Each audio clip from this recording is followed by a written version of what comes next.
Alam mo ba na hindi lahat ng bansa ay nagdiriwang ng Pasko tuwing ika-25 ng Disyembre? Sa ilang bansa, espesyal ang selebrasyon tuwing ika-7 ng Enero. Ito ay dahil sa kanilang pagsunod sa Julian calendar na ginagamit pa rin ng ilang Orthodox na simbahan.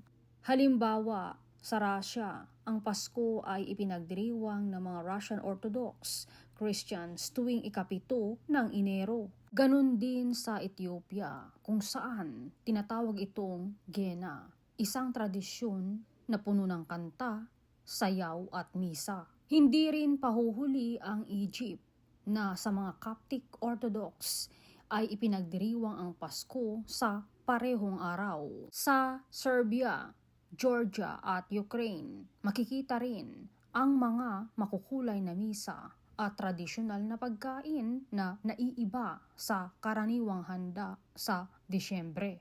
Ang lahat ng ito ay nagpapakita kung gaano kalalim at mayaman ang kultura sa pagdiriwang ng kapanganakan ni Jesus, kahit na iba ang petsa. Kaya kung iniisip mo na Pasko lang sa ika-25 ng Disyembre, mali ka. Dahil sa ika-7 ng Enero, mas marami pang lugar ang nagdiriwang ng pagmamahal, pamilya at pananampalataya. Kaya't iba't iba man ang kalendaryo, iisa ang diwa, ang pagdiriwang ng buhay at pag-asa.